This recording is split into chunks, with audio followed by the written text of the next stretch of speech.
Welcome to the Brain Health Hookup.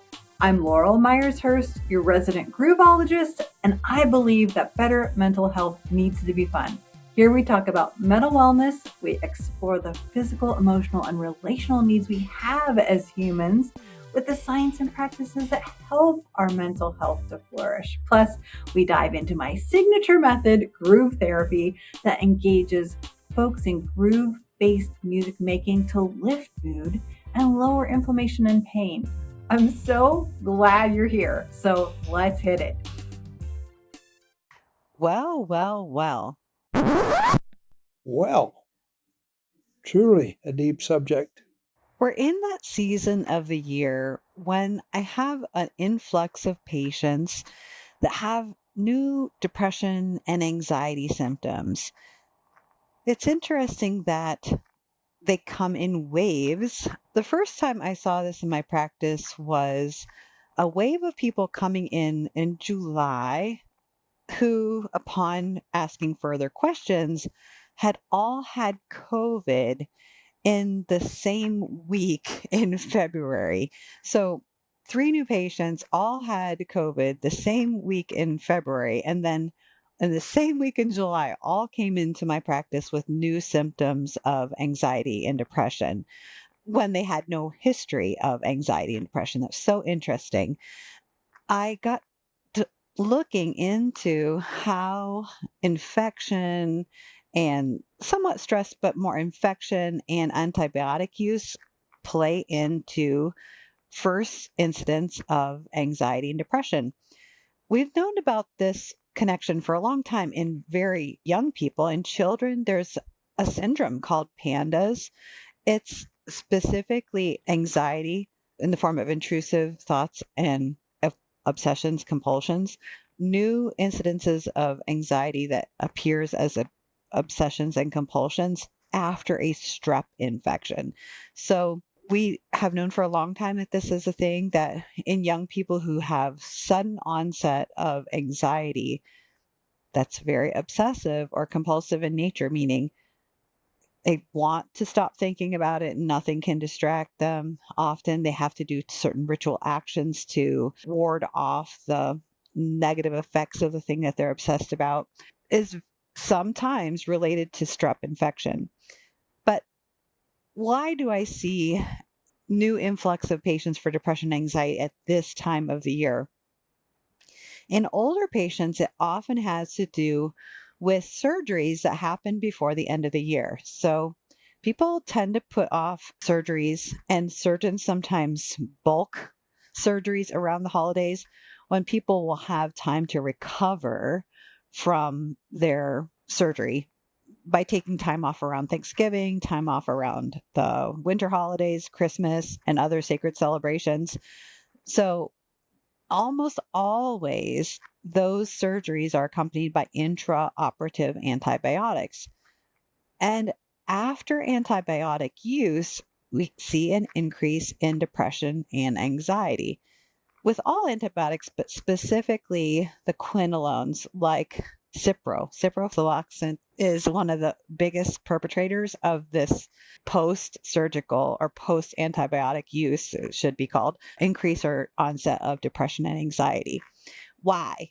So, when you take an antibiotic, which can be life saving, by the way, I don't recommend that if your doctor says take an antibiotic around the time of surgery that you deny them that opportunity to treat you because it can save your life. But broad spectrum antibiotics like Cipro have an action of antibiotic action throughout your body, not just at the surgical site, but also in your gut. And as you may have heard on this show before, the gut microbiome, the good bacteria in your gut, do things for you you cannot do for yourself. They assemble essential short chain fatty acids that soothe your nervous system. They help to build neurotransmitters that tell your immune system everything's okay. There's no fire in your gut, no pesticide or infectious takeover. We can afford to release some GABA now and relax because there's nothing going on in the body as far as the gut knows that should indicate alarm for the immune system. So when you don't have enough of the good bacteria built enzymes, neurotransmitters, vitamins, and so forth, your body cannot function optimally. And you understand that in your brain as a time to stop growing and changing or slowing down, grow and change, and kind of hunker down until things get better. And when we feel that sick syndrome in our brain, we experience that as depression and or anxiety. So when the months of the year swing around from the end of the year to the late winter and early spring, I see an uptick of reported depression and anxiety, either patients having an increase or new patients coming into my practice who have been treated with antibiotics in the fall. Going away to college, going back to school can also be times when kids are exposed to either bacterial or viral infections that eventually are treated with antibiotics, like in the case of viral infections followed by a secondary bacterial infection, or if a parent pushes to have antibiotic for a viral infection. No matter why you took it, you can have this depression of the good bacteria in your gut, which leads to depression and or anxiety in the brain and nervous system. So it's very common. So what do we do about it? The first line of defense is definitely food. Good bacteria eat fiber. So having a very fiber rich diet, I'm talking about 75% of your plate every time you eat being good bacteria, being fibrous foods like fruits and vegetables. The other thing you can do is eat probiotic foods. So, unpasteurized sauerkrauts, fermented tofu, drinks that are fermented, like especially homebrewed kombucha or kefir.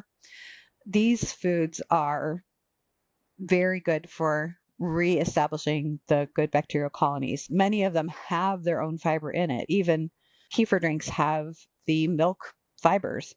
And obviously, the fermented vegetables have the vegetable fiber.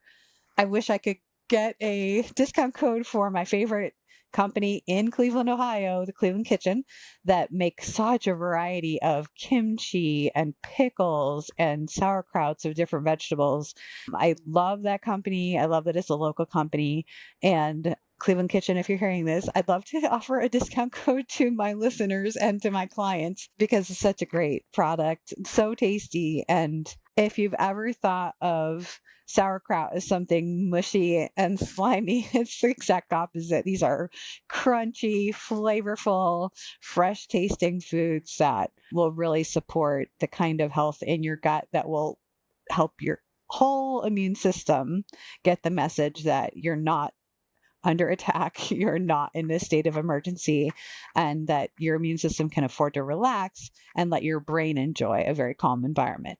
So, if you have been a person who experienced an infection of some kind, followed by antibiotic use or a surgery of some kind in which you had intraoperative antibiotics, even if you didn't know it, you had intraoperative antibiotics 9 times out of 10. If you had surgery while you were asleep, you received antibiotics at the same time as you were in surgery. So if you had surgery and had a new incidence of depression, anxiety, feelings of panic, feelings of obsessions or compulsions, look at your gut health and make sure you have somebody evaluate. And it's always safe to take these food recommendations. You don't need any intense therapy to change the intake of food that you eat to be more fibrous and more probiotic. A special word of caution are for antibiotic use that targets the epithelium, meaning if you've had a skin infection, a topical infection, and even in the case of some acnes, when you have a medicine specifically targeting the skin, the epithelium, remember your intestinal lining is epithelial tissue. So when you take an antibiotic that specifically targets your skin, it's naturally also going to be very active in your gut, and those have a better chance of disrupting the whole balance than anything else. I never want to discourage anyone from taking an antibiotic that's prescribed by their provider. And you owe it to yourself to know everything you can about how your gut health is affected by those antibiotics so you can take the simple measures you need to continue recovery. So definitely avoid the surgical infection, treat your skin condition, treat that upper respiratory or urinary infection, whatever. But then also take the measures so you don't have a post infection or post surgical dip in your mood. That's absolutely not necessary and not even potentially going to happen if you would take care in advance. So that's my word for the day about some things I'm seeing in my clinic these days. Thanks so much for joining me. Thank you for tuning into this episode of the Brain Health Hookup. I hope this episode radiates with the conviction that generating mental wellness needs to be fun and safe. We want you to find your power and understand your innate design to flourish in everything you do. And we hope that inspires you to come back and listen for more. I'd love for you to leave a review of this podcast as it helps this show grow to reach more people who need to make mental wellness fun. You can find a leave a review button as well as all the YouTube visuals, bonuses, and ways we can help to support you on our website, podcast.grooveforhealth.com. I appreciate you more than words can say. See you next time, and remember, together we have everything we need.